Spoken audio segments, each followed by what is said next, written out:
Hola, Doc, buenas tardes.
Muy buenas tardes, doctores. Muchas gracias por su paciencia.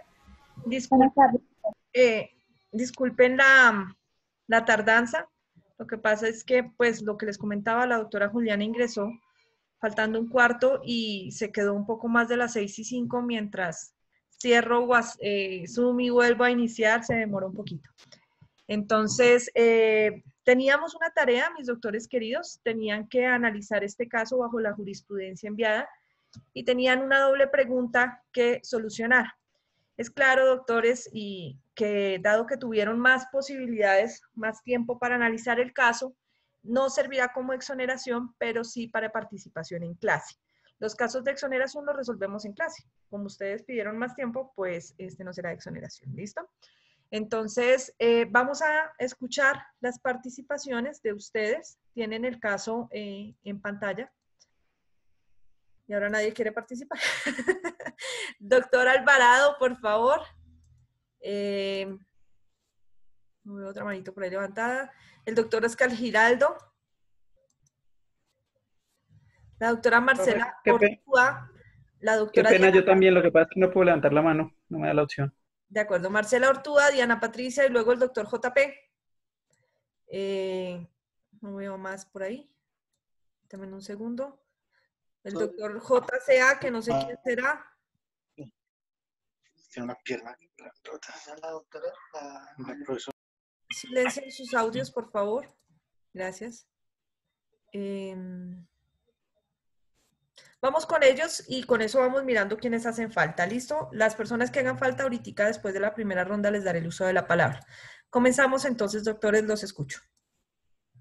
Doctora, buenas noches. Bueno, Muy buenas en tardes. cuanto a la pregunta si es posible rescatar la prueba en la incautación de la bomba y la captura de Juan, yo me baso según la jurisprudencia en la teoría del árbol envenenado.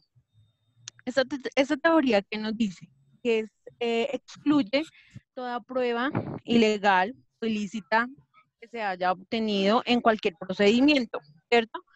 Pero entonces esta teoría tiene una excepción y estas excepciones son teniendo en cuenta el vínculo atenuado, la fuente independiente y el descubrimiento inevitable. Entonces, para estas pruebas, si le hacemos la aplicación del vínculo atenuado, es la relación o el nexo causal que hubo entre en el hecho, en la bomba y la manera en cómo se obtuvo la prueba. Si es una relación tenue, entonces podría ser analizado por el juez para tenerlo en cuenta. Si le hacemos la fuente independiente es analizar si por otro medio o por otra vía o por otra circunstancia habíamos podido llegar a la ubicación exacta donde estaba instalada la bomba. Y en cuanto a la otra excepción, que es la de el descubrimiento inevitable, que consiste en verificar si efectivamente esa prueba la habíamos podido descubrir sola, sin necesidad de haber tenido un informante o a través de una tortura, como lo hacía en este ejemplo, esa información. Entonces, estas argumentaciones van encaminadas es a tumbar o a aprobar el revestimiento de ilegalidad o ilícito este medio de prueba que tenemos. Decía que la regla de exclusión tiene hay que mirarla por dos lados, ¿sí? Como fuente de prevención de los desvíos, ¿cómo podemos, por ejemplo, desviar los sujetos procesales o los investigadores? Y por el otro lado, la garantía de protección de los derechos fundamentales que tiene el acusado. Y en este caso veo que se está violando el artículo 29, que es el debido proceso,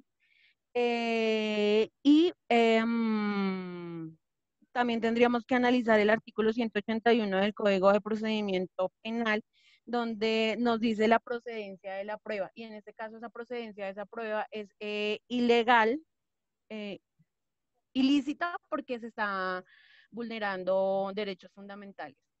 Entonces, para mí, esta prueba no la podríamos rescatar. No la escucho, doctor.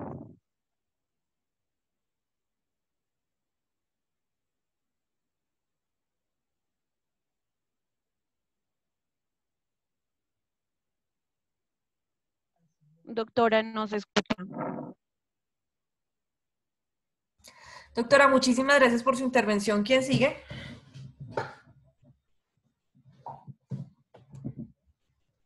Buenas noches, doctora. Buenas noches, doctor Giraldo. Bueno, doctora, en mi opinión, en este caso, pues sí, la prueba toca efectivamente excluirla, por lo que comentaba también la compañera, que pues, se incumple totalmente, es una prueba ilícita que se obtuvo mediante tortura. Y como dice el artículo 455, que habla pues digamos, las cosas que se pueden tener en cuenta para, aparte de la nulidad que se puede derivar de esa prueba, el vínculo atenuado, la fuente independiente del descubrimiento inevitable, pues en este caso no, ninguna de esas pues se aplicaría o digamos tendría relación con el caso directo. Esto es todo, doctor. Muchas gracias, doctor, muy amable. ¿Quién sigue? Yo, doctora. Buenas noches, doctora, ¿cómo está? Bien, sí, señora, buenas Pues noches. para mí, la prueba es ilícita porque se está violando un fundamento que es el de eh, le están haciendo al señor un maltrato, es como un maltrato que le están haciendo al señor. Y para mí la captura del señor Juan también es ilegal, no es procedente esa captura que le están haciendo a este señor. Muchas gracias, doctora. ¿Quién sigue? Doctora, buenas noches. Andrés Casas. Profe, buenas noches. Buenas Por noches, favor, doctor Andrés. Por JP. favor, la otra Sí. persona no interrumpa. Doctora, pues complementando también lo que dicen nuestros compañeros anteriormente y de pronto siendo un poco más sucinto, efectivamente la prueba, no hay lugar a discusión de que la prueba es ilícita desde todo punto de vista, porque se encontró mediante la tortura y está absolutamente prohibida y por la jurisprudencia, por la ley, por la norma, por los tratados internacionales. Y con relación, que es otra cosa totalmente diferente, a la captura de Juan, si es legal o ilegal, podría ser legal porque se encuentra en flagrancia y a Juan no se torturó, se encontró en el momento cuando estaba instalando la bomba, que es otra cosa. Si bien se llegó hasta él por medio de la tortura, la prueba no se da. A Pedro no se puede incriminar por el proceso que se dio por la violación por la tortura, pero a Juan sí habría que considerarlo, podría ser porque podría considerarse una flagrancia, porque lo encontraron exactamente en el momento que estaba a punto de detonar una bomba. Y pues para agregar también, doctora, que sea para un homicidio, un asesinato, una acción terrorista, cualquier caso que se dé, definitivamente no se podría tener en cuenta. Ya que también me baso en lo de la teoría del árbol envenenado, que dice que si la prueba, o sea, si la raíz está envenenada, los frutos por consiguiente están envenenados, por consiguiente cualquier prueba que se derive de ella sería ilícita, doctora. Muchas gracias. Gracias, doctor, muy amable. ¿Quién sigue? Doctora, buenas noches. Buenas noches, doctor. Doctora, en el caso de la confesión de Pedro, igualmente se le hizo una prueba No te estamos escuchando bien. Doctora, igualmente en la confesión de Pedro, una prueba ilícita como resultado de una violación del derecho fundamental de la dignidad humana y con el efecto de una tortura.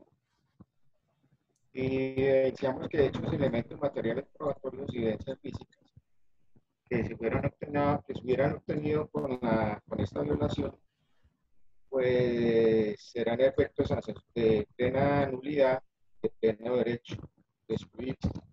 Ahora, en cuanto a la incautación de la bomba y la captura, se tiene en cuenta lo dictado por el artículo 455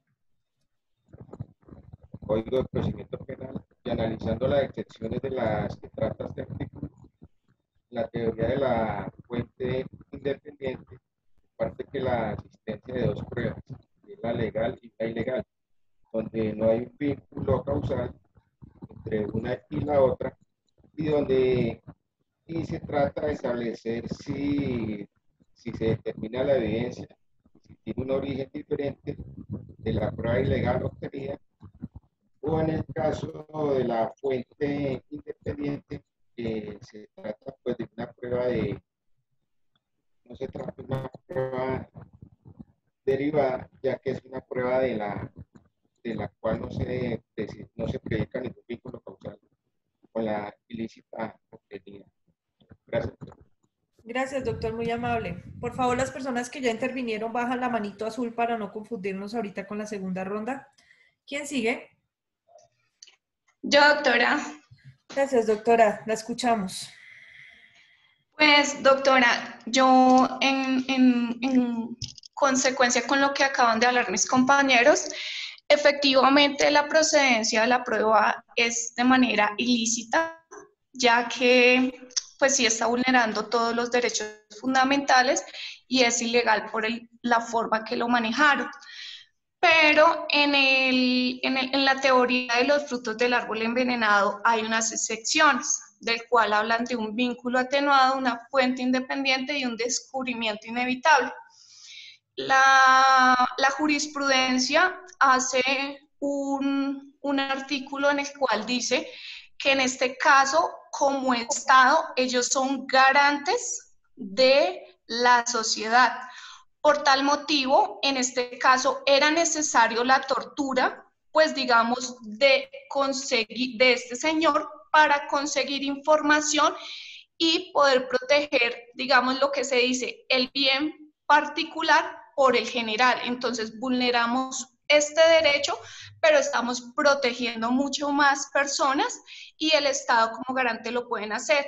¿Se podría rescatar la prueba? Sí, mediante esas excepciones de la teoría del fruto del árbol envenenado. Por lo tanto, pues yo sí doy a que sí es una prueba que es rescatable. Gracias, doctora, muy amable. ¿Mediante cuál de los medios entonces? Sería mediante, pues según las excepciones, sería mediante un descubrimiento inevitable o un vínculo atenuado. ¿Por cuál? Sería por un vínculo atenuado, doctora. Ok. ¿Quién sigue? ¿Ya acabamos participantes? Maravilloso. Entonces vamos a ver. Ah, ¿no? Faltamos varios, buenas. Sigan, doctores. Bueno, profe, creo yo que la prueba obtenida frente a Pedro es una prueba ilícita porque pues se torturó y se obtuvo violándole los derechos fundamentales. En cuanto al tema de Juan, creo, pues estoy de acuerdo con lo que dice Andrés Casas. La prueba obtenida frente a él no es ilícita porque él fue capturado en flagrancia.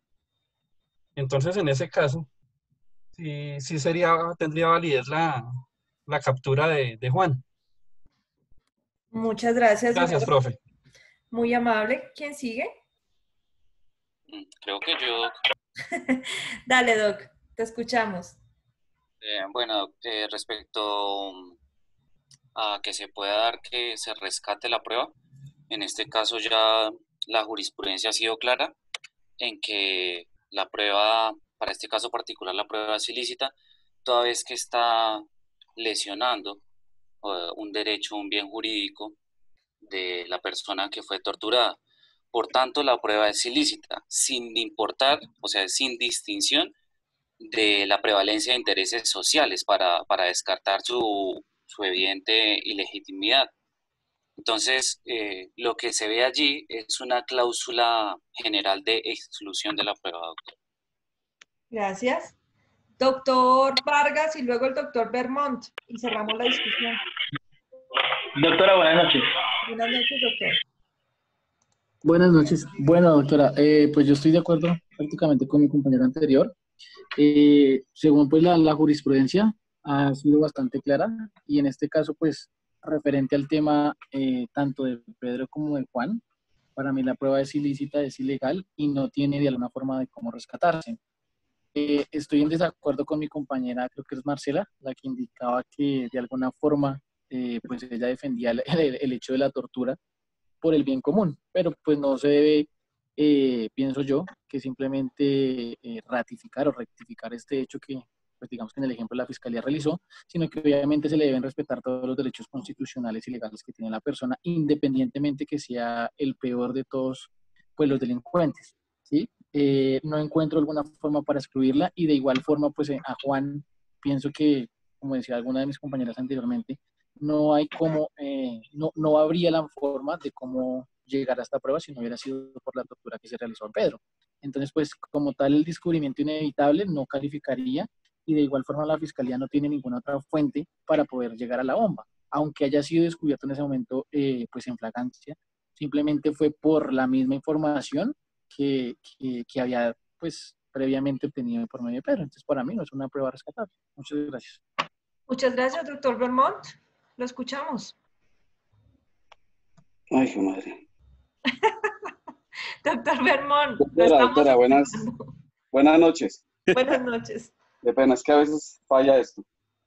Bueno, partando de la base, pues para determinar esta coautoría y participación y esta relación directa con el hecho, ¿qué es lo importante acá? Que cuando hablamos de estos sujetos procesales, empezamos a darles un tratamiento especial a ese medio de prueba, dependiendo del sujeto, y es donde se individualizan los hechos. Pues como regla general, pues no se debe hacer, pues digamos, violando las leyes constitucionales en el hecho de obtener pues la prueba pues con violencia, pero entonces también el juez tiene que entrar a valorar las cosas en equidad, en la parte pues en la parte formal, ¿sí? Que pues verlo como es como un hecho indicador, y en la parte material como parte objetiva. ¿Qué es la parte objetiva? Pues es el hecho de la parte material donde está el elemento probatorio, ¿sí? Los jueces, lo que son los jueces de conocimiento y de garantías, pues no pueden actuar como jueces de oficio, ¿sí?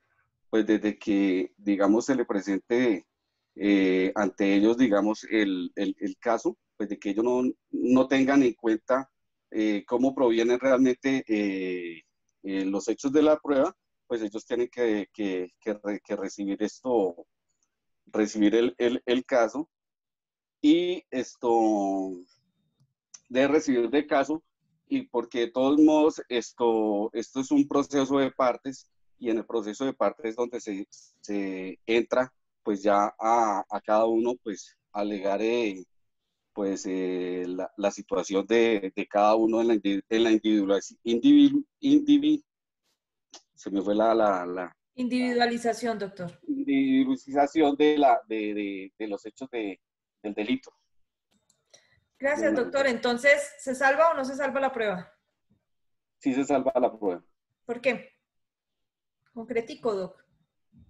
Por lo mismo, porque el juez tiene que ver no como un hecho indicador la parte, digamos, de la violación, inicial del primer sujeto, procesal, sino verlo en la parte objetiva, que es sobre el hecho que donde se está individualizando el objetivo del delito. Listo, doctor. Muchas gracias. Doctor Freddy Garzón, y terminamos. Bueno, aquí, buenas noches. Buenas noches, doctor. Bien. Bueno, aquí varias situaciones. Yo creería que dentro de lo que ya han hablado mis compañeros, bueno, de lo que se ha planteado, aquí habría que tener en cuenta es cómo se plantea, cómo plantearía la Fiscalía esa imputación frente a este ciudadano al cual le encuentran los elementos. Si bien es cierto todo lo que se ha hablado frente a la prueba ilícita y a la prueba ilegal y todo lo de esta teoría sobre las irregularidades que puede la obtención a nivel de procedimiento que viole derechos fundamentales, si en el momento en que se hace el planteamiento por parte de la Fiscalía y desliga la situación frente a su relato de la obtención o digamos de esa fuente ilícita, que obviamente a lo que se referían mis compañeros anteriormente, que yo creo que tiene que ver con la sentencia C-591 del 2005, donde los delitos de lesa humanidad, donde está involucrada la tortura, automáticamente sea o pase lo que pase, se aplica la exclusión. Si dentro del planteamiento que hace la Fiscalía desliga, logra plantear una separación entre esa ilicitud y la obtención del elemento, salva la prueba. Y eso haría referencia entonces a la parte de la fuente independiente, donde bajo este entendido, digamos, de la doctrina, la prueba supuestamente proviene de una prueba ilícita, ¿sí? Pero que está derivada, digamos, habría que mostrarla en la relación con la conducta originaria, pues, de la prueba. Y esa sería la manera de plantearla. Si pasa como ha pasado, como en el caso del profesor de la Universidad Nacional, donde definitivamente la obtención de la prueba de los computadores de Raúl Reyes y todo eso, y como consecuencia de esto, efectivamente la Corte determinó que esta prueba debía ser excluida y pues como consecuencia lo obtuvo su libertad. Aquí, digamos, en el planteamiento del ejercicio sí es, digamos, una situación diferente, tiene como ciertas diferencias que como fiscal yo lo plantearía de esa manera. Gracias. Muchas gracias, doctor. Listo, vamos a solucionar el caso. Doctores queridos, el caso está planteado de una manera por una razón específica. En algún momento a nosotros nos decían en la Facultad de Derecho que lo que no estaba en el caso no debíamos suponerlo porque entonces es otro caso. El caso dice específicamente que la Fiscalía tiene una información de la posible comisión de un atentado terrorista el día de hoy en un evento masivo. Hasta ahí, ¿qué saben? Solo que va a haber un atentado. Nada más. No saben en dónde. Capturan a un sospechoso de nombre Pedro, quien bajo tortura señala la ubicación exacta de la bomba. La Fiscalía se dirige al lugar informado por Pedro, en donde efectivamente hallan la bomba a punto de detonar y a un hombre, que hay un error de digitación, de nombre Juan, quien la estaba instalando. Es posible rescatar la prueba y la captura de Juan bajo la sentencia bajo la sentencia que les pedí que analizaran. Para eso, doctores queridos, es importante tener en cuenta, como muchos de ustedes lo señalaron, la teoría del fruto del árbol envenenado. Podría pensarse entonces que, en principio, por esa teoría que da de forma general la exclusión de la prueba, no podríamos salvar la prueba. Pero ustedes señalan acertadamente que existen unas excepciones y que las excepciones a esa teoría del árbol envenenado, que son la regla la regla general de exclusión de la prueba, se refieren precisamente al vínculo atenuado, la fuente independiente y el descubrimiento inevitable. Entonces, para que la Fiscalía logre salvar la prueba, debe demostrarle al juez de control de garantías o eventualmente al juez de conocimiento que la prueba que está envenenada se puede salvar mediante el vínculo atenuado, la fuente independiente o el descubrimiento inevitable. Para eso, doctores, se exige una carga especial a la Fiscalía de carácter argumentativo. No es cualquier situación. Ustedes vieron que dentro de las extractos jurisprudenciales que les dejé a su disposición para que solucionaran el caso, se analizan diferentes casos, pero todos ellos bajo una misma línea jurisprudencial. Y es que no se puede salvar una prueba solamente basado en argumentaciones, sino que debe en consecuencia mantenerse la situación de la excepcionalidad. El artículo 23 de la Constitución Política señala específicamente que solo podrá salvarse una prueba si no es de carácter ilícito. ¿Eso qué quiere decir? Que las pruebas que son obtenidas con vulneración de garantías constitucionales o fundamentales tienen una situación específica y es que son nulas de pleno derecho, así lo dice la Constitución.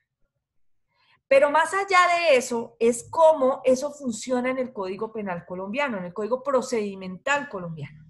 Porque encontramos una armonía en el artículo 455 con lo que dice la Constitución. Y es que el artículo 455 nos dice que no es que sea nula de pleno derecho, sino que genera nulidad de esa prueba, pero que aún así es necesario por parte del juez verificar la fuente independiente, el descubrimiento inevitable y el vínculo atenuado. Ustedes están viendo en pantalla un árbol. Hay una razón por la cual traigo el árbol, porque es que es mucho más fácil graficar, o sea, que logremos tener el conocimiento viendo una gráfica. Ese árbol, doctores, lo vamos a comparar específicamente con nuestro caso. El tronco de ese árbol es la tortura que se efectuó a Juan.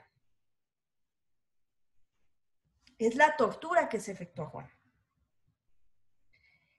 En ese árbol salió una rama y esa rama implica la ubicación de la bomba y la ubicación de Juan en el momento en que estaba colocando la bomba.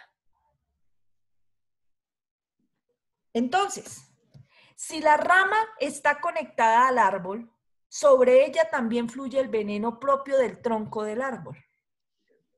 En consecuencia, las dos pruebas están envenenadas, es decir, tanto la que acredita la captura de Juan como la que implica la incautación del artefacto de carácter explosivo o bomba.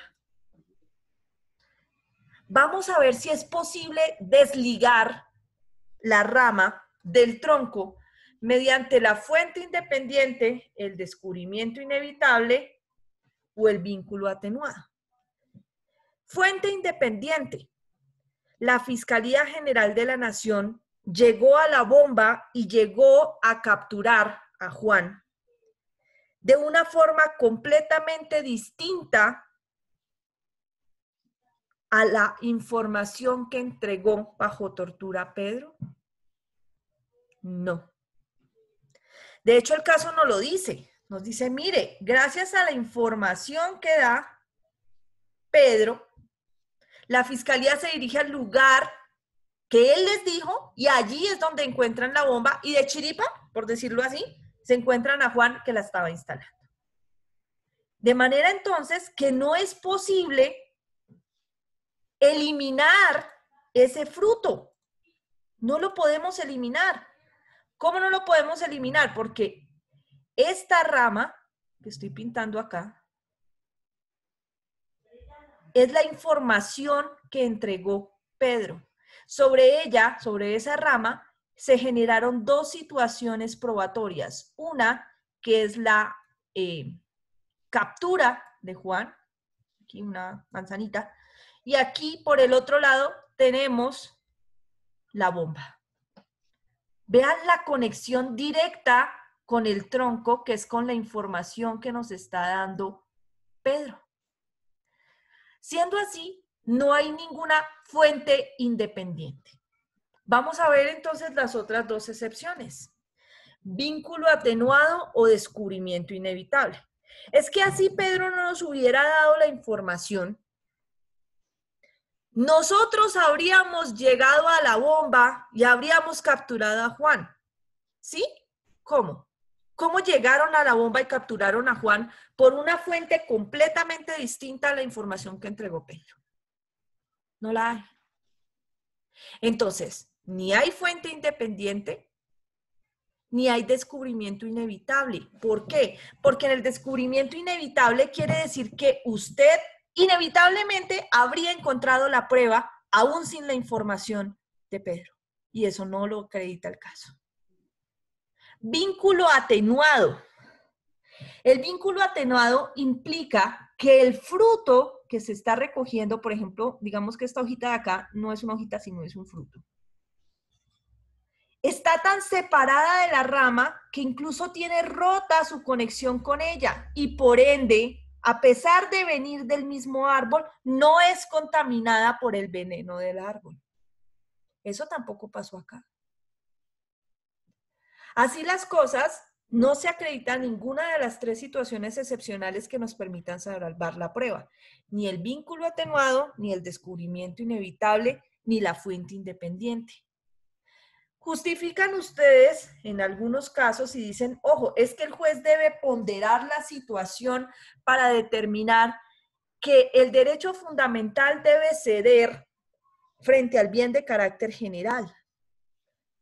Esas son argumentaciones, doctores, con todo respeto, maquiavélicas, en donde el fin justifica los medios. Y eso está radicado del derecho penal y del derecho procesal penal hace siglos. Yo sé que ustedes en penal general vieron las escuelas. Sé que también en civil hablaron de los jueces, o de los juicios de las ordalías, en donde mediante tortura hacían confesar a la gente lo que fuera. Esas cacerías de brujas. Estamos hablando de siglos de evolución del derecho penal y del derecho civil, bajo los cuales no es posible tener en cuenta una confesión basada en la tortura. Por abominable que sea el crimen, no se puede justificar lograr una prueba y salvarla simplemente porque vamos a hacer un bien mayor. Entonces, ¿qué pasa en este caso? Para efectos de la captura en flagrancia, que varios de ustedes incluso la señalan. Dicen, no, profe, lo que pasa es que se puede salvar eventualmente la captura porque existe un vínculo atenuado o una fuente independiente. Hablemos de la captura en situación de flagrancia en los términos del artículo 301 del Código de Procedimiento Penal. Nos dice el artículo 301, situaciones que determinan la flagrancia, es decir, cuando una persona es capturada en situación de flagrancia. Y nos dice allí específicamente, después de unas consideraciones, que existen 4 situaciones específicas que determinan la flagrancia. La primera, la persona es sorprendida y aprehendida durante la comisión del delito. La segunda, la persona es sorprendida e individualizada durante la comisión del delito y aprehendida inmediatamente después por persecución o cuando fuera señalado por la víctima u otra persona como autor o cómplice del delito inmediatamente después de su perpetración. Numeral 3. La persona es sorprendida y capturada con objetos, instrumentos o huellas de los cuales aparezca fundadamente que acaba de cometer un delito o haber participado en él. Numeral 4. La persona es sorprendida. La persona es sorprendida o individualizada en la comisión de un delito en un sitio abierto al público a través de la grabación de un dispositivo del video y aprehendida inmediatamente después. La misma regla operará si la grabación del dispositivo de video se realiza en lugar privado con consentimiento de la persona o personas que residan allí en el mismo. 5. La persona se encuentra en un vehículo utilizado momentos antes para huir del lugar de la comisión del delito, salvo que aparezca fundadamente que el sujeto no tenga conocimiento de la conducta punible. Y entonces es aquí en donde yo pregunto. Doctor Gerardo Echeverry, ¿me escuchas? Doctor Echeverry, ¿me escuchas? Ok. Doctor Giancarlo Castro, ¿me escuchas? Sí, Doc, perfectamente. Listo. Doctor Giancarlo, si tú fueras el fiscal de este caso y fueras a solicitar la legalización de la captura por situación de flagrancia, ¿cuáles de los numerales traerías a colación ante el juez de control de garantías en los términos del artículo 301? Es decir, ¿cuáles son las situaciones que determinan la flagrancia de la captura de Juan según el artículo 301?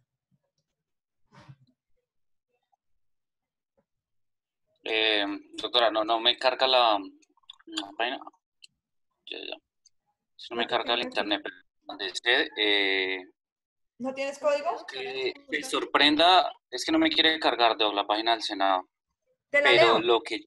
Cuando la persona es sorprendida y aprendida durante la comisión del delito, ¿esa aplica o no aplica?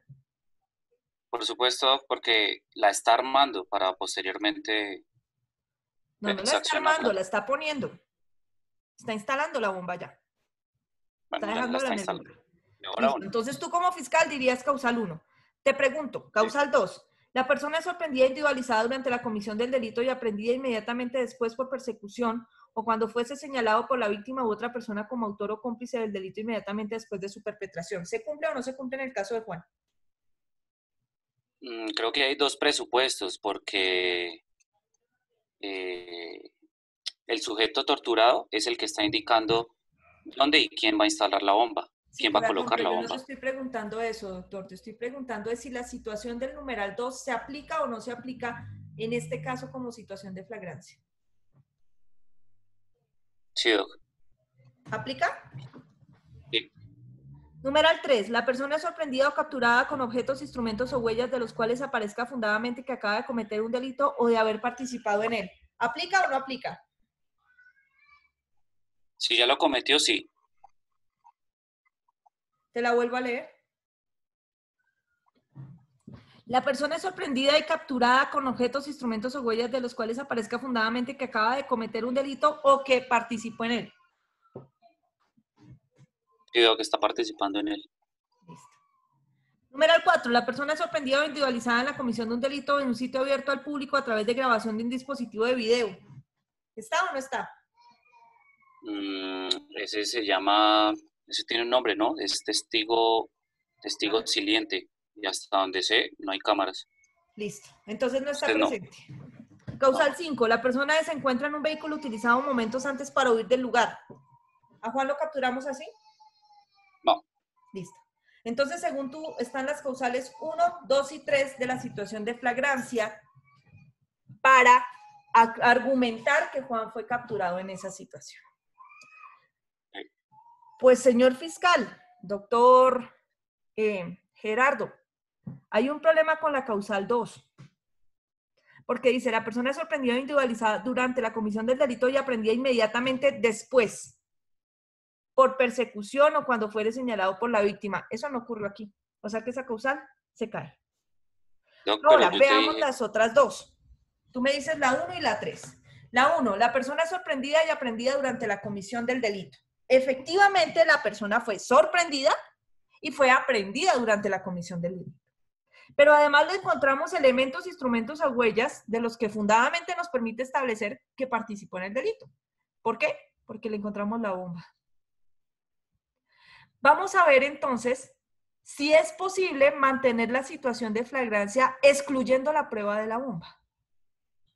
Porque es que cuando ustedes me dicen, profe, la prueba se excluye porque no se puede salvar, pero la captura se mantiene. Mantengamos las dos situaciones de captura, la del 1 y la de la 3, sin la bomba. Entonces imagínense a Juan justamente agachado, poniendo algo que no existe en el proceso. Porque la bomba no existe en el proceso. O sea que lo capturamos haciendo ¿qué? Ah, no, pero es que le encontramos algo. ¿Qué? Si lo que le encontramos no lo podemos traer al proceso. Quiere decir entonces que a pesar de que había situación de flagrancia por el mal manejo de la prueba, se nos dañó la flagrancia. Y ustedes recordarán de sus clases de procesal que el juez, cuando le están solicitando que legalice una captura, no solamente revisa la situación de flagrancia, es decir, si estamos bajo alguna de las 5 causales señaladas en el artículo 301, sino también si la persona se le han respetado sus derechos y garantías constitucionales, si se le ha dado buen trato, si se le permitió comunicarse con alguien, Y además, si dentro del término de las 36 horas fue llevado oportunamente ante el juez de control de garantías. Si no están esas 3 cosas, es decir, flagrancia, buen trato y tiempo razonable, el juez no puede legalizar. Pero si desaparece la situación de flagrancia, ¿qué importa el buen trato? ¿Y qué importa el buen tiempo? Se nos cayó el caso. Porque es que yo no puedo separar que gracias a la información entregada bajo tortura por Pedro, fue que yo di con la bomba y con Juan. De manera, doctores, que como la gran mayoría de ustedes lo señalan, efectivamente en este caso no se cumple ninguna de las excepciones para lograr salvar la prueba. No hay ni vínculo atenuado, ni fuente independiente, ni descubrimiento inevitable. Y no se salva ni la bomba como prueba o elemento material probatorio incautado, ni la captura en flagrancia. ¿Qué quiere decir? Que este caso va a terminar exactamente igual que el de la última jurisprudencia que ustedes analizaron, que es la del profesor de la Universidad de la Nacional, en donde se acabaron las pruebas porque se excluyeron y a la fiscalía se le acabó el caso. No puede llevar pruebas, no tiene cómo probar nada, no se puede hacer nada. Pero es que el delito es terrible, sí. Ustedes recordarán qué fue lo que pasó con las pruebas del campamento de Raúl Reyes. Es decir, refresquemos memoria. El Estado colombiano ingresa sin autorización de Ecuador a territorio ecuatoriano y allí realizan un bombardeo ilegal a un campamento ilegal de las FARC, en donde estaba Raúl Reyes. Cuando bombardean eso y matan a medio mundo, ingresa personal del ejército al campamento, ya después de haber bombardeado, y encuentran una serie de computadores que extrañamente sobreviven al bombardeo, en donde a su vez existen una serie de documentos que vinculan a múltiples personalidades nacionales, políticas y académicas, entre esas un profesor de la Nacional, como auxiliadores de las FARC, y que incluso muchos de esos documentos darían a conocer no solamente donaciones a las FARC, sino intenciones reales de mantener la ideología de las FARC dentro de las universidades y de realizar atentados terroristas. Es decir, que es muy similar a nuestro caso. Y vean que allí, ¿qué pasó? La prueba es ilícita y al ser ilícita fue excluida porque fue obtenida con vulneración de derechos y garantías constitucionales y de ninguna manera se pudo salvar porque la Fiscalía no demostró las excepciones, ni la fuente independiente, ni el descubrimiento inevitable, ni el vínculo atenuado. Doctora, y entonces en este caso, ¿cómo podríamos hacer nosotros, en un caso hipotético, que se hubiera dado en esta situación que usted nos puso, para determinar entonces que podríamos salvar la prueba? Pues veámoslo. Fuente independiente. Mientras la Fiscalía se encuentra torturando al pobre Pedro, que es más malo que Caín, allá en una sala para obtener su declaración, su confesión de dónde está la bomba. Mientras ellos están allí, voluntariamente alguien, sobre todo que debe ser miembro de la organización criminal, se arrepiente y dice: oiga, señores de la Fiscalía, vengo a rendir una entrevista y vengo a entregarles una información vital. Yo sé dónde hay una bomba y va a detonar hoy. Está en tal y tal parte. La fuente es independiente. ¿Por qué? Porque la Fiscalía, gracias a esa información, habría llegado exactamente al mismo lugar que les dijo Pedro y habrían capturado a Juan. Si ellos logran llegar por ahí, entonces no importa la tortura de Pedro para la afectación del proceso. Es decir, importará para la responsabilidad de los miembros de la fiscalía, etcétera, etcétera. Pero no nos afecta el proceso, porque no nos envenena el árbol. Volvemos al mismo asunto de nuestro árbol. Aquí. La prueba que tenemos nosotros dentro de este caso, que fue entregada por un informante, insisto ya bajo la perspectiva que estamos viendo, la prueba que se está entregando por parte del informante en esta situación es una prueba independiente, es una prueba de un árbol distinto, de un árbol sano. Si es una prueba de un árbol sano, no tenemos por qué vincularla con el árbol envenenado de la información que se obtuvo mediante tortura. Esa es una fuente independiente. No hablemos entonces de fuente independiente, hablemos de descubrimiento inevitable. La fiscalía tortura a Pedro, obtiene la información, salen corriendo, digamos que la bomba estaba en el campín, salen corriendo para el campín y justo en ese momento la Policía Nacional está realizando una labor de inspección y vigilancia alrededor del campín y ve a un hombre sospechoso que resulta ser que resulta ser Juan, le practican una requisa y le encuentran la bomba. El descubrimiento era inevitable. ¿Por qué? Porque en el momento en que le practicaron la requisa a Juan, le encontraron la prueba. Nada tiene que ver entonces con la situación de la tortura de Pedro. Ese es un descubrimiento inevitable. Hablemos de un vínculo atenuado ahora.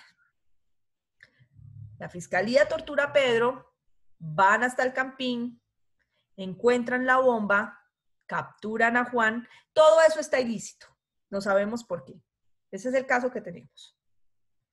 Cuando ya tenemos capturado a Juan, que sabemos que no lo vamos a poder judicializar por el problema de la prueba, Juan voluntariamente empieza a entregar información. Dice, resulta que no solamente había una bomba en el campín, va a haber otra bomba. ¿En dónde? En el Simón Bolívar. Esa prueba tiene un vínculo atenuado con la prueba original contaminada. Y su vínculo está tan atenuado que ni siquiera el veneno de la primera prueba alcanza a pasar a la segunda. Y en consecuencia, la prueba se salva. Doctores queridos, yo sé que muy probablemente ustedes vieron esto con el doctor Nelson. Tal vez no se acordaban. Pero si ustedes se van a dedicar al litigio en derecho penal, probablemente, van a tener que ir a audiencias de control de garantías, que son las mal llamadas combos. Cuando ustedes se encuentren en una situación donde haya incautaciones, capturas en situación de flagrancia, y les digan a ustedes que van a llamar a audiencia, la primera audiencia que van a hacer es la de incautación, de legalización de la incautación. ¿Por qué? Porque gracias a que se legalizan los elementos, se sostiene la flagrancia. Y si se mantiene la situación de flagrancia y se legalizan las capturas, podemos imputar. ¿Por qué? Porque si después de la legalización de captura se dice que la captura es ilegal, las personas quedan libres y se van. Y usted no puede imputar si las personas no están. Tiene que imputarlas después. Entonces, en el caso de Juan y Pedro, tal como lo construimos ayer, no con las excepciones que vimos ahorita para explicar el vínculo atenuado, el descubrimiento inevitable y la fuente independiente. En ese caso, la fiscalía ni puede legalizar la incautación porque el juez no se la va a legalizar. Ni puede legalizar la captura porque el juez no se la va a legalizar ante la destrucción de la situación de flagrancia. Ni mucho menos puede imputar, porque así llega a imputar en una audiencia posterior. ¿Cómo sustenta la inferencia razonable de la autoría o participación o la existencia del delito si nos falta la prueba principal? Y entonces les va a pasar lo que le pasó al caso del profesor de la Universidad Nacional, y es que se quedaron sin pruebas y la fiscalía tuvo que solicitar la preclusión. Por terrible que sea el caso. A nosotros nos puede parecer terrible y abominable y lo es, lo que pasó con el caso de Juliana Zamboni. Pero aún así, este tipo tiene derechos. Si la fiscalía no hubiese encontrado el cuerpo de Juliana y solamente hubieran asumido que la secuestró, no habrían podido torturar a este tipo para obtener la ubicación de Juliana. Porque si la obtienen de esa manera, la prueba se contamina. Ahora, si usted no va a trabajar como litigante en derecho penal, pero trabaja en la fiscalía, trabaja en el CTI, trabaja con la Policía Nacional, usted entra en contacto todo el tiempo con pruebas, con elementos materiales probatorios. Y es vital que usted aprenda a manejarlas bien, porque si usted daña la prueba, se tira el proceso. Y entonces muchos casos, como por ejemplo el de Pedro y el de Juan, van a quedar impunes. Claro, en ese caso logramos evitar que la bomba explotara, salvamos a la gente, somos los héroes de la jornada. Pero ahora vamos a resultar procesados por haber dañado una prueba con tortura. Y lo más seguro es que los presos vamos a ser ahora nosotros. ¿Listo? ¿Está claro, doctores, o tienen alguna pregunta? ¿Ninguna? Maravilloso. Listo. ¿Recordaron entonces ahora sí la fuerte independiente, el descubrimiento inevitable y el vínculo atenuado? Permítame un segundo que me están marcando de la universidad. Doctor Bermond, lo escucho mientras atiendo un momentico una llamada de la universidad. Permítame un segundo, silencio.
Qué pena con ustedes, doctores. Les da por llamar cuando uno está en clase a la universidad. Doctor Bermond, ¿tenías una pregunta? Sí, me quedó la duda sobre el elemento material sobre la bomba, que se puede caer la flagrancia, pero para eso no están los peritos, donde son los que evalúan y dan el resultado de que es atípico el explosivo. Doctor, aquí el problema no es de atipicidad de la conducta, es de que así ellos hagan los estudios, la prueba es ilícita. O sea, la prueba es como si no existiera. La prueba está envenenada, doctor. Pero es que ahí dice que hay una división de inequidad, que puede haber una parte material objetiva y la otra, pues, como indicador. Pero frente a la tipicidad de la conducta, no frente a la situación de la flagrancia. ¿Recuerda, doctor? No frente a la situación de la tipicidad de la conducta, sino frente a la flagrancia. Usted se está concentrando en si el explosivo es apto o no. Claro, eso se lo dirá cualquier perito experto en explosivos. Un experto balístico le dirá, sí, efectivamente tenía letalidad, tenía ANFO, o era dinamita, o era C4, o lo que fuera. Y si la prueba es ilícita, no la puedo traer al proceso. Ah, pero es que el peritaje está bien hecho, pero el peritaje está basado en la prueba ilícita. Seguimos conectados con el veneno una y otra vez. Todas las pruebas que se deriven practicadas sobre una prueba ilícita son igualmente ilícitas. ¿Listo, doctor Bermond? Bueno, señor. Gracias. Listo.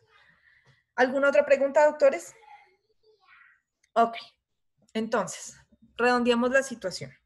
Redondeemos la situación. Ayer estábamos hablando de las causales de ausencia de responsabilidad.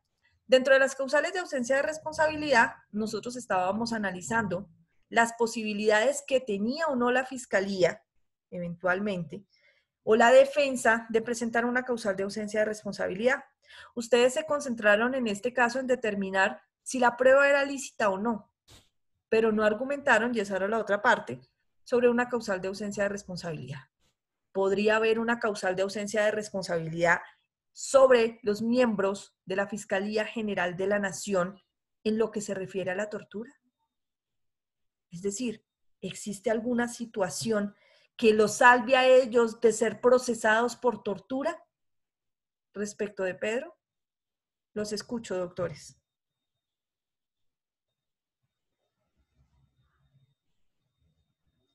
Pasaron plantas rodantes por mi pantalla.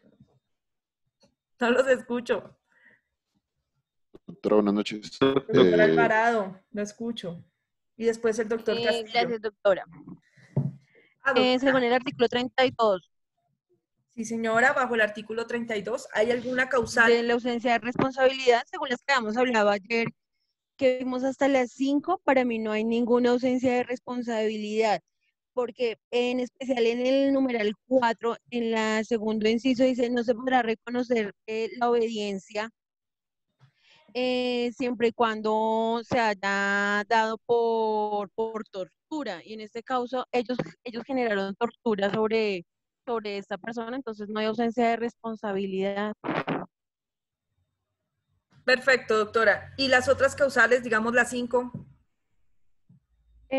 No, porque dice que se obra el legítimo ejercicio de un derecho, de una actividad lícita, pero es que eso no es lícito. De todas maneras sigue siendo tortura, doctora. Ok. ¿Y el cargo público? No, para mí no. No, porque sigue siendo ilícita la manera en que la obtuvieron haciendo tortura sobre la otra persona, ejerciendo tortura sobre la otra persona. Muchas gracias, doctor Alvarado. Doctor Castillo, lo escuchamos. Doctora, buenas noches. Buenas Pues noches. para mí, pues así, pues obviamente la tortura pues no es válida por ningún motivo, pero pues comprendiendo que era un delito, que una bomba, un artefacto explosivo que pueda causar un gran daño.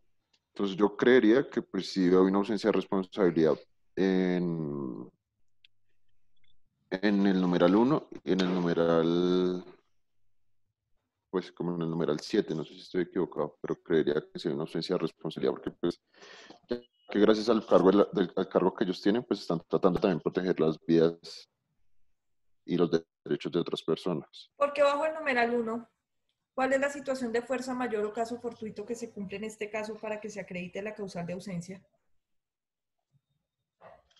Pues lo veo desde el punto de que la fuerza mayor o caso fortuito, pues fuerza mayor lo veo como que, como lo estoy diciendo, de proteger la vida de todas estas personas, que donde se detonara el artefacto explosivo, pues ya causaría, veo por ese lado el caso fortuito de fuerza mayor, por ese lado lo veo.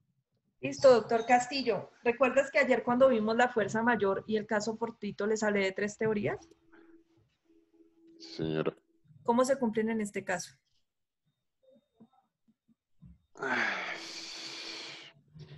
Sí, pues no, eso no entraría. Entonces, ¿hay causal de ausencia o no? No. Gracias, doctor Castillo. ¿Quién sigue? Ok. Hagamos de abogados del diablo. Supongamos que yo soy la defensa de estos miembros de la Fiscalía General de la Nación que cometieron la tortura. Y yo les digo a ustedes, en calidad de jueces, que estamos frente a una causal de ausencia de responsabilidad y específicamente que se refiere a la legítima defensa, contenida en el numeral 6 del artículo 32, que señala: se obre por necesidad de defender un derecho propio o ajeno, yo iba a defender el derecho ajeno de la comunidad, contra injusta agresión actual o inminente, siempre que la defensa sea proporcionada a la agresión, y se presume la legítima defensa de quien rechaza al extraño que indebidamente intente penetrar o haya penetrado a su habitación. Yo estoy argumentándoles eso como defensa. de los procesados. Les digo, mire, mis defendidos, señor juez, cometieron un error. Pero es que aquí no se trata de establecer la tipicidad de la conducta, la tortura está clarísima. Yo le voy a hablar a usted de una causal de ausencia de responsabilidad que excluye la antijuridicidad de la conducta, no la tipicidad. Y es que ellos actuaron bajo la legítima defensa de proteger un derecho ajeno. El derecho ajeno de la comunidad. Estos tipos iban a poner una bomba para matar a un montón de gente en el Campín. Si vamos a hablar de la proporcionalidad de lo que ellos hicieron, de lo que me hicieron mis defendidos, yo le diré, su señoría, que mientras los acusados estaban utilizando una bomba, ellos estaban utilizando otra clase de elementos no letales. Sí, los lastimaron. Por ejemplo, los golpearon hasta que obtuvieron la información. Pero, su señoría, hay proporcionalidad. Nótese entonces que habría una legítima defensa y en consecuencia se cumple la tipicidad, pero no la antijuridicidad de la conducta porque estoy bajo una causal de justificación. En consecuencia, no hay delito, su señoría. Doctor Diego Vargas, ¿qué me dice usted, su señoría? Doctora, buenas noches. Bueno, referente a lo que su merced refiere, ¿sí? Basándonos de igual forma en la información que tenemos del caso, yo le diría que no puede alegar esta causal teniendo en cuenta de que se obre por defender un derecho propio o de un tercero, ¿sí? Pero hay una característica y es que para proteger o salvaguardar este derecho, el peligro debe ser real y debe ser inminente, ¿sí? En el caso que su merced nos plantea, se tiene una información de que puede haber una bomba, pero nunca se dijo que la bomba iba a explotar en ese momento o en ese instante. La fiscalía recurre, evidentemente, a la tortura y posteriormente encuentran la bomba y encuentran pues a Juan, ¿sí? Ese posteriormente no nos dice si pasaron 5 horas o pasaron 5 días, simplemente que sí efectivamente pues iban a encontrar una bomba. Pero para que se alegue la legítima defensa o para que se alegue la causal que usted nos indica, el riesgo debía ser real e inminente. Puede que él estuviera armando la bomba, pero la pudo haber armado, qué sé yo, para 2, 3, 5 días después.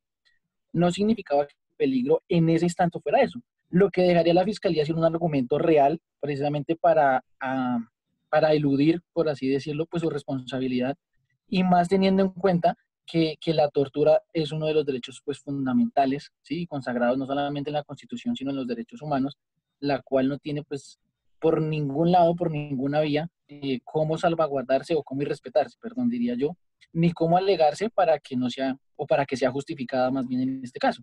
Entonces, pues no habría como tal ninguna justificación, ningún eximiente de responsabilidad y no obraría la legítima defensa.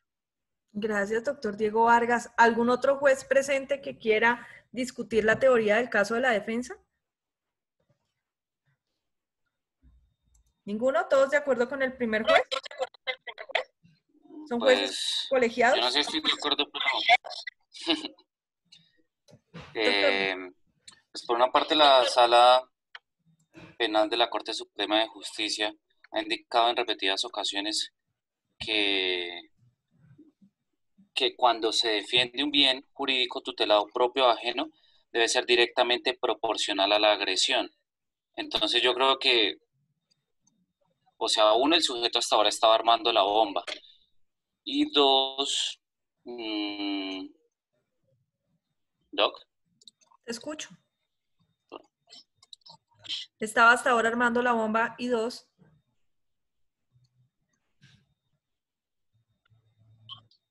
Doctor. Y dos, pues se debe tratar sobre el presupuesto del peligro, sí, se debe tratar sobre el presupuesto de la configuración de una eventual situación inminente, que en este caso corresponde al atentado que se va a efectuar y se va a llevar a cabo contra las personas. Entonces yo creo que la discusión no es la proporcionalidad frente a la agresión, sino la proporcionalidad frente al daño que se va a llegar o que puede llegar a ocurrir. Pero entonces, ¿es de recibo para su señoría la argumentación de la defensa? ¿Considera que está presente la causal de ausencia de responsabilidad?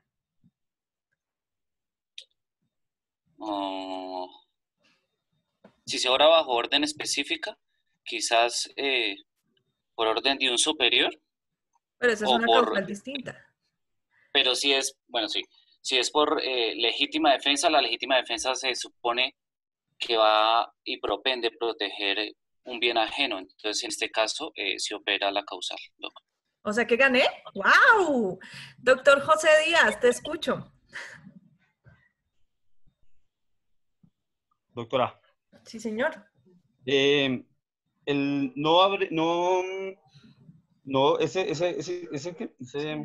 numeral no lo daría porque dice que se obre siempre que la defensa sea proporcionada a la agresión. La persona que agrede está en ventaja, está sacando ventaja de su posición de funcionario.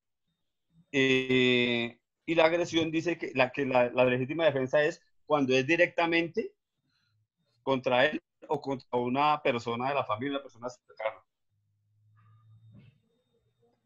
Su señoría, discúlpeme, no le entiendo. Entonces, para usted, ¿existe causal de ausencia de responsabilidad por legítima defensa o no? No, no existe. ¿No existe? Ok, doctor Andrés Casas, te escucho. Su señoría. Doctora, definitivamente no hay ausencia de responsabilidad bajo ningún argumento de los que hemos analizado. Punto. Yo te tumbaría la jurisprudencia que estás haciendo por falta de motivación, pero ok. ¿Alguien más quiere intervenir? ¿No? Ok. Doctores, es muy posible que ustedes escuchen en la vida, dentro de su argumento, dentro de sus procesos, que hagan argumentaciones como las que yo acabo de hacer, en donde uno dice, hijo de madre, sí, de pronto por ahí es. No se dejen engañar. Es evidente que la tortura no se justifica de ninguna manera y ni siquiera por una legítima defensa, porque además la legítima defensa tiene unos presupuestos propios y es que exista una agresión que sea actual o inminente, en este caso la agresión sería inminente, que se proteja un derecho propio o ajeno, en este caso se estaría protegiendo un derecho propio o ajeno, pero ojo, ¿dónde está la proporcionalidad? La bomba está en otro lado, este tipo que está aquí, que es el sujeto pasivo de la conducta, que es Pedro, ¿cómo está agrediendo en ese momento para que usted justifique su reacción como personal del CTI o de la fiscalía o lo que sea? Se rompe la legítima defensa. Se rompe por completo. Y al romperse, pues no hay causal de ausencia de responsabilidad. Lo que yo quiero cuando hacemos esta clase de ejercicios que ustedes primero lo vieron de forma general, después entonces lo tornaron unos como fiscales y otros como defensa, hicieron sus argumentaciones y ahora ustedes estaban desempeñando como jueces.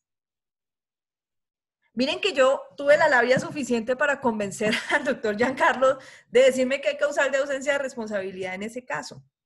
Las causales de ausencia de responsabilidad son muy específicas y la legítima defensa implica una serie de requisitos tan grandes que en este caso jamás se cumplirían, porque entonces todo el que torture estaría amparado bajo la legítima defensa de que lo está haciendo por el bien común. Volvemos, porque el fin justifica los medios. Claro, la defensa puede alegar lo que quiera, pero no por eso va a ganar el caso, porque es que en estricto derecho no se cumple la causal de ausencia. De la misma manera que no podría mantenerse la legalidad argumentando el bien común.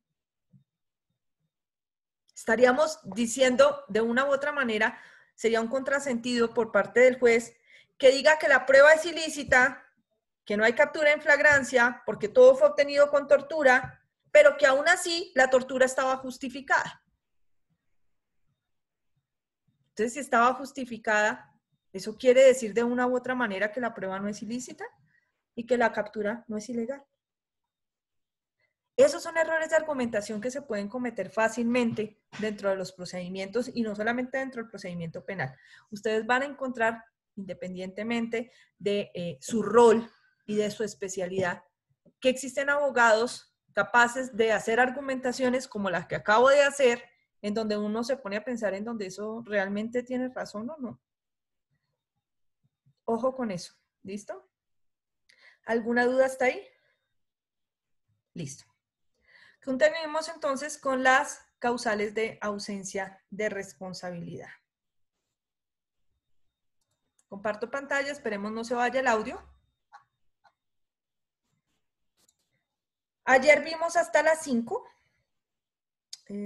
Vamos a ver, a las 6 acabamos de hablar, precisamente la vamos a ahondar, que es la causal de ausencia de responsabilidad de la legítima defensa.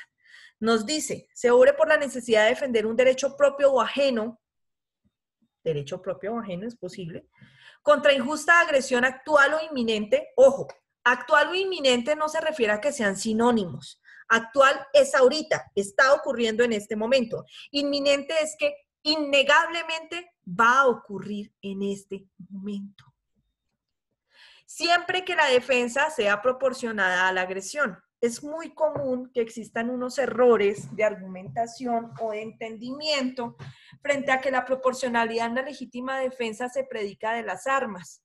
Entonces, cuchillo contra cuchillo, pistola contra pistola, este cuchillo es más grande, entonces hay exceso. No. No es frente a las armas, es frente a la agresión y la defensa. Entonces, si a mí me agreden con un cuchillo, yo puedo responder con un arma de fuego, porque las dos son plenamente letales. Son letales las dos, utilizadas para producir letalidad. Tienen el mismo margen de posibilidad de matar a una persona. Entonces, por ejemplo, veamos el caso de este cantante de reggaetón, de Legarda. El joven iba en un vehículo por una calle de Medellín, se detiene en un semáforo y en ese mismo semáforo, en uno de los carros que están detenidos, va una persona con una fuerte cantidad de dinero en otro vehículo, el cual viene siendo seguido por unos fleteros. Los fleteros abordan el vehículo, por decirlo así, que está detenido, el que venían siguiendo, para hurtar el dinero que saben que se lleva. Detrás de ese vehículo que están hurtando hay un escolta. El escolta reacciona en legítima defensa frente a un derecho ajeno contra injusta agresión, es decir, él no la provocó. ¿Qué está ocurriendo en ese momento? Es actual y realiza una defensa proporcionada a la agresión del tercero. Es decir, estos tipos están encañonando a las víctimas del hurto y este señor reacciona con el arma de fuego. Al parecer les dice que se detengan y cuando se da cuenta a los fleteros de lo que está ocurriendo, se inicia un cruce de disparos y el escolta en el cruce de disparos impacta al cantante Legarda, que no tenía nada que ver ahí, que estaba parado esperando a que cambiara el semáforo. Vemos entonces ahí cómo existe una legítima defensa porque este señor logró dar de baja a uno de el escolta logró dar de baja a uno de los asaltantes. Él comete un homicidio, la conducta es típica, mi doctor Bermond, ahorita de lo que hablábamos, la conducta es típica, pero hay una causal de ausencia de responsabilidad. ¿Por qué? Porque él actuó bajo la legítima defensa para defender el derecho de un tercero. Y ahora, ¿qué pasa con este tipo, este mismo escolta, que impacta a Legarda? ¿Estaba entonces frente a alguna causal de ausencia de responsabilidad? Ojo, sí, pero no es la de la legítima defensa, sino que ahí estamos ante un evento de caso fortuito. Entonces, en ese caso, el sujeto activo de la conducta, que en este momento es el escolta, produce dos homicidios, uno de un asaltante y uno de un inocente. El del asaltante está protegido por la causal de ausencia de responsabilidad, el numeral 6, legítima defensa respecto de un tercero, mientras que el del cantante Legarda, desafortunadamente, está bajo una causal de ausencia de responsabilidad, que es un caso fortuito. No responde por ninguna de las dos. Veamos el caso del médico de hace unos meses, que dio muerte, al parecer, a 3 asaltantes en un puente peatonal en la ciudad de Bogotá, cuando estos 3 asaltantes pretendían robarlo. Se decía en ese momento, y eso fue rasgadura de vestiduras por todos los medios de comunicación, que no había proporcionalidad entre la agresión y la defensa porque los 3 asaltantes tenían cuchillito y el médico tenía arma de fuego. Volvemos a la proporcionalidad de las armas. Hombre, estos tipos son 3. Me están agrediendo a mí que estoy solo. Cada uno de ellos está armado, nada más por la superioridad numérica, yo ya estaría justificado aún si ellos están desarmados para poderles disparar. Pero no solamente eran 3, sino que los 3 estaban armados con armas de carácter cortopunzante, cuchillos, puñaletas, lo que sean. Y entonces yo reacciono para proteger el derecho propio, frente a algo que es una agresión actual que está ocurriendo allí y que es de carácter injusto porque yo no la provoqué. En consecuencia, reacciono y no respondo por los 3 homicidios, porque hay una causal de ausencia de responsabilidad. Ojo, se llama legítima defensa, no se llama defensa propia. La defensa propia déjenselos por allá para los de las novelas y libretistas, actores, gente del común. Es que actúa en defensa propia. Los abogados hablamos técnicamente, se llama legítima defensa. Y esta es la única causal, doctores, la del numeral 6, que se refiere a algo que está en la Constitución, porque esa parte del inciso 2 del numeral 6, que dice que se presume la legítima defensa en quien rechaza al extraño que indebidamente intente penetrar o haya penetrado a su habitación o dependencias inmediatas, se encuentra en la Constitución. Es una causal de ausencia de responsabilidad amparada en la Constitución. Es la única, de todas las que tenemos, es la única que se encuentra también en la Constitución. Antes de que nosotros estuviéramos en esta cuarentena tan horrible y en este estado de zozobra, tuvimos una noche horrible en diciembre. La noche del pánico, la noche del terror, en donde nos dijeron que se estaban metiendo a los conjuntos a hacer yo no sé qué monerías, que iban a robar, que iban a matar, que estaban saqueando, que estaban haciendo y deshaciendo. Y entonces ahí cada quien se enteró de quién era su vecino, porque había vecinos armados con palos, otros con cuchillos y otros, oh milagro, tienen armas en el conjunto. La gente más común llegó a calentar agua para defenderse de las supuestas agresiones. Si hubiesen eventualmente producido agresiones en esa situación, ¿estarían amparados bajo la legítima defensa? Ojo, dice solamente para quien rechace al extraño que ingrese a su casa, su habitación, o las dependencias inmediatas. Si ustedes vieron estas personas en los videos que corrieron por todo lado, se veía cómo ingresaban y atravesaban los conjuntos. Ingresaban por los parqueaderos, entraban a las zonas comunes de los parques del primer piso y atravesaban el conjunto y volvían y salían. Realmente nunca ingresaron a ningún apartamento, ni a las dependencias inmediatas de los apartamentos, que son las zonas comunes denominadas pasillos. Los pasillos sí son dependencias inmediatas. Hablemos de las casas. Si están en una casa, intentan ingresar al garaje o intentan ingresar al jardín, usted está facultado para reaccionar. Para reaccionar. Para rechazarlo. Ojo, no para matarlo, que es lo que la gente entiende. Para rechazarlo. ¿Cómo lo rechazo? Hombre, pues no sé, si usted tiene un arma, dispárele en una pierna, en un brazo, de un disparo al aire. ¿Por qué? Porque si la persona solamente está intentando ingresar, hay una agresión y se presume la legítima defensa, ¿sí? Pero se presume la legítima defensa, que es el derecho a defenderse, no el derecho a matar. Porque si usted se excede, estaremos frente a una causal de exceso en la legítima defensa que no excluye la responsabilidad, sino que por el contrario, la mantiene y nos da lugar a un atenuante de pena. Ustedes la ven aquí en la parte del inciso 2 del numeral 7, que dice: el que exceda los límites propios de las causales consagradas en los numerales 3, 4, 5, 6 y 7, precedentes, incurrirá en una pena no menor de la sexta parte del mínimo ni mayor de la mitad del máximo de la señalada en la respectiva conducta. Es decir, que la conducta, en ese caso, si hay una desproporción entre la reacción respecto de la agresión, es decir, entre la defensa y la agresión, si ustedes exceden la defensa, esa desproporción no permite la causal de exoneración de responsabilidad penal, sino que lo que le da es una baja o una atenuante de la pena, pero lo van a condenar igual. Doctor Berman, lo escuchamos.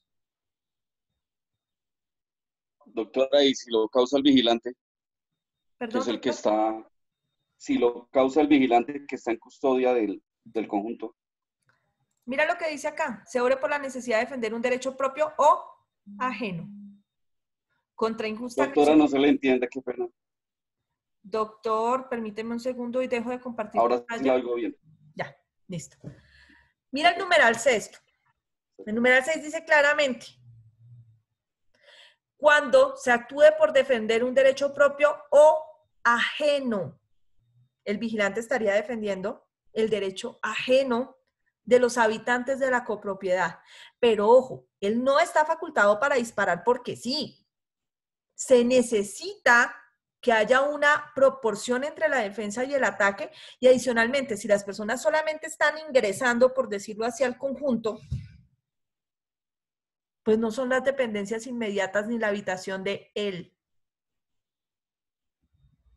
Podría llegar a ser procesado por un exceso en la legítima defensa. ¿Listo, doctor Berman? Sí, señora. Listo. ¿Alguna duda hasta ahí, doctores? Ok. Vamos Pero ahora. es que, Señor, doctor. ¿me escucha? Sí, señor, lo escucho. Pero es que en la observación que acaba de hacer, independientemente, el conjunto es una propiedad privada. Sí. Al ingresar una persona extraña, como dice la norma, ya está penetrando una parte que no es ni pública, ni es un parque, ni es de bien común, sino de una entidad privada que está protegida, obviamente también por la ley, que es como si estuviera entrando a mi casa, puesto que las áreas comunes hacen parte integral de la propiedad privada, así lo veo yo. Muchas gracias, doctor Roberto. Es una muy buena inquietud. ¿Por qué? Porque es que tenemos que ver la literalidad de la norma. La literalidad de la norma, en el numeral sexto, no habla de cuando ingresen a propiedad privada. La presunción de la legítima defensa no está así. Dice, se presume la legítima defensa de quien rechaza al extraño que indebidamente intente penetrar o haya penetrado a su habitación o dependencias inmediatas. No habla de propiedad privada.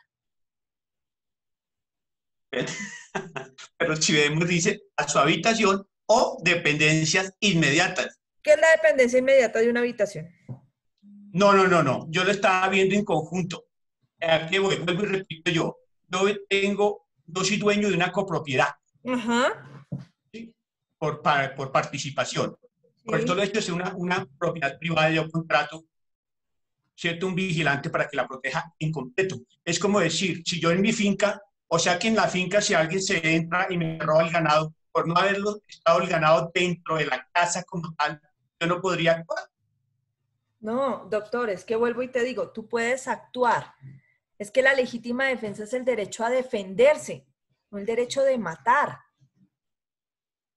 Por eso es que dice que se presume la legítima defensa de quien rechaza al extraño que indebidamente intenta penetrar o haya penetrado a su habitación. En el caso de tu finca, ¿tú estás defendiendo qué? La propiedad. ¿Tu vida o la propiedad? La propiedad completa, claro. La propiedad, ¿no es cierto? Es que resulta que la jurisprudencia de la Corte Suprema de Justicia, doctores queridos, ¿me escuchan? ¿Sí? ¿Me escuchas? Sí, señora, sí. Listo. Sí, La jurisprudencia de la Corte Suprema de Justicia hasta el año pasado, y eso debo aclararlo, estaba en mora con las personas al decir que solamente era posible establecer la legítima defensa cuando se fuera a defender la vida o la integridad personal. Es decir, que solamente me era posible matar si a mí me iban a matar. O solamente me era posible lesionar si a mí me iban a lesionar. Es decir, la Corte Suprema asumía que la legítima defensa solamente era válida para proteger la vida e integridad personal, pero no para el patrimonio económico. Eso sí es verdad. Entonces, ¿qué pasaba? Las personas que, como el médico, se defendían de un hurto, resultaban procesadas y condenadas porque no había proporcionalidad entre los bienes jurídicamente tutelados. O sea, si a usted lo iban a robar, si solo lo iban a robar, ¿por qué mató? Entonces, castigado por haber matado. Estaba en mora la jurisprudencia de la Corte para establecer el alcance de la legítima defensa respecto del bien jurídico del patrimonio económico.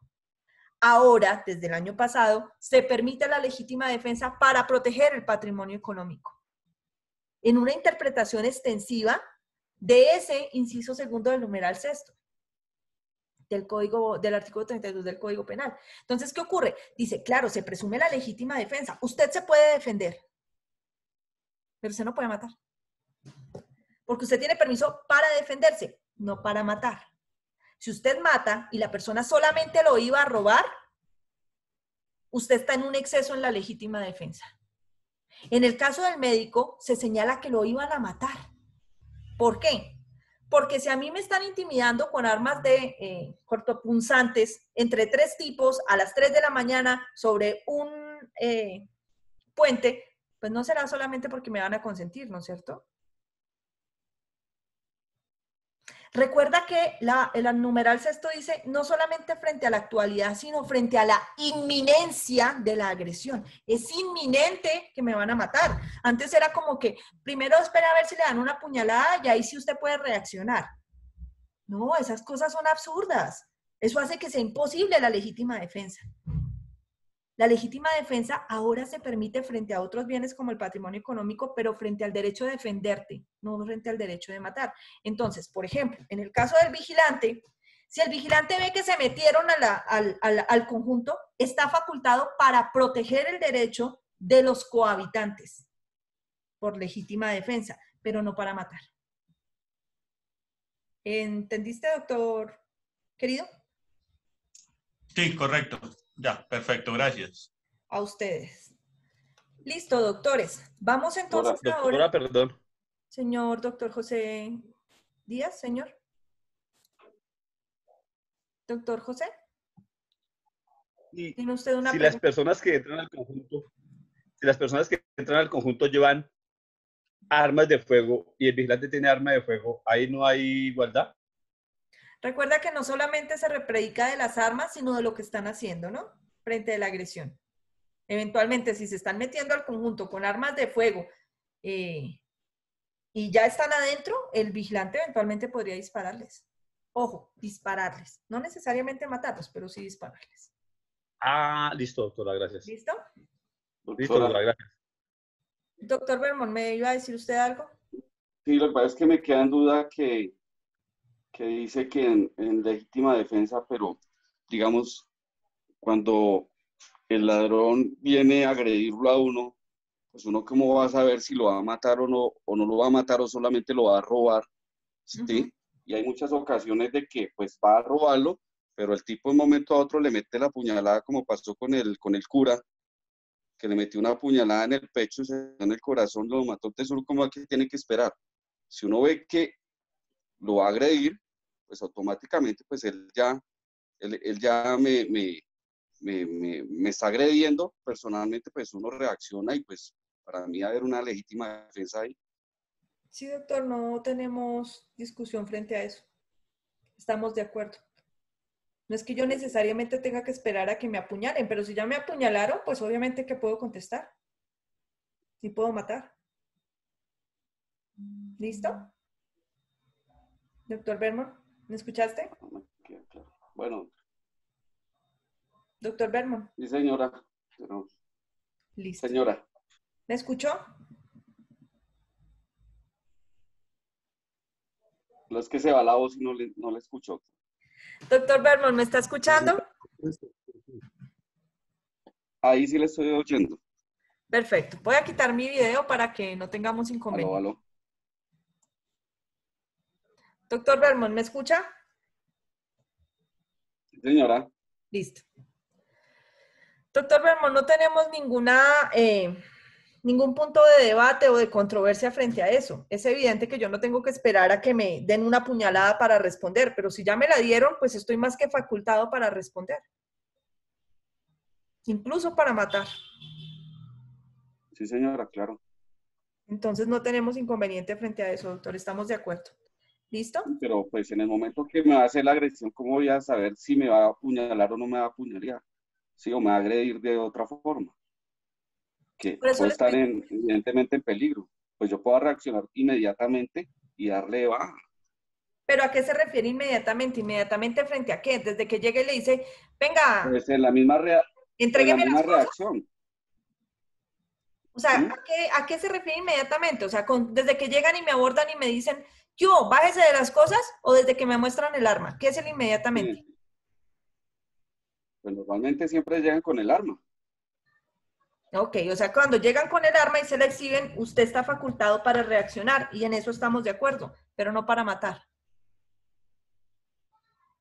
Pues bueno, hay un vacío grande ahí, pero bueno. No es tanto, doctor, es legítima defensa, no es derecho de matar. Y yo me puedo defender no solamente matando. Gracias, doctor Bermón. Bueno, no, doctor, gracias. Vamos ahora con el numeral 7. Se abre por la necesidad de proteger un derecho propio o ajeno de un peligro actual o inminente, inevitable de otra manera que la gente no haya causado intencionalmente o por imprudencia y que no tenga el deber jurídico de afrontar. Este es el llamado estado de necesidad. Se diferencia de la legítima defensa porque en el estado de necesidad se exigen otras cosas. Miren que aquí, a diferencia del numeral 6, no nos está hablando de una agresión, sino de un peligro actual o inminente. No se refiere necesariamente a una agresión. En el anterior era la inminencia de la agresión, estaba actualmente ocurriendo, o inminentemente iba a ocurrir, pero era una agresión. Aquí solamente es un peligro. Pero además me dice que usted tiene que haberlo evitado de otra manera. O sea, si puede evitarlo de otra manera, no está frente a este causal.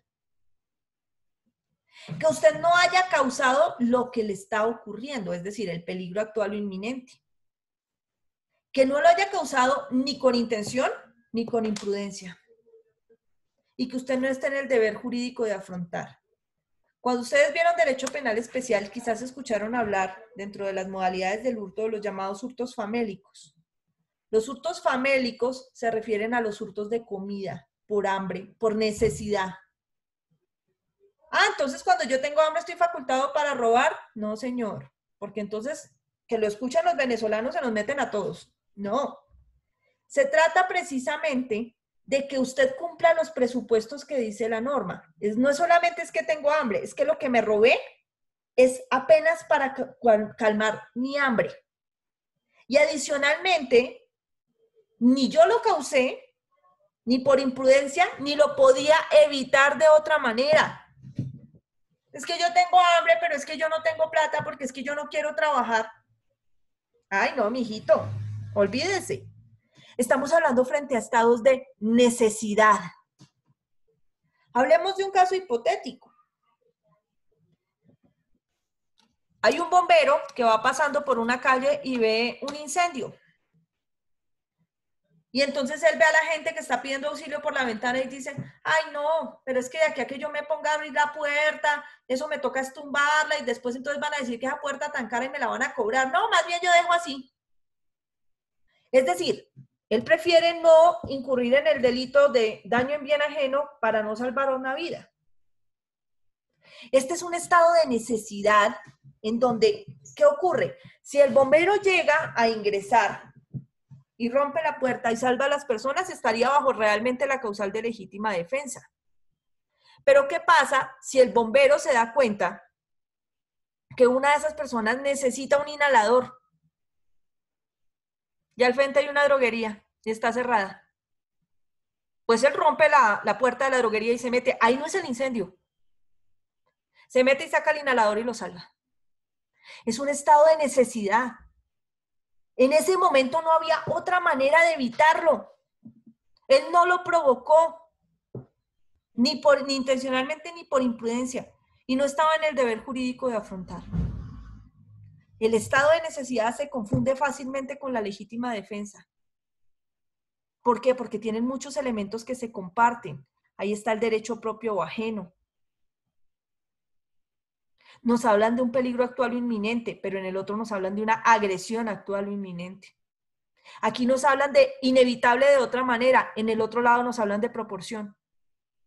Son distintas, doctores. Son las 7:52, debo dejarlos para que puedan descansar un poco. Me excuso por el tiempo. Debía reponer algo de lo que perdieron por mi causa y el de la doctora Juliana.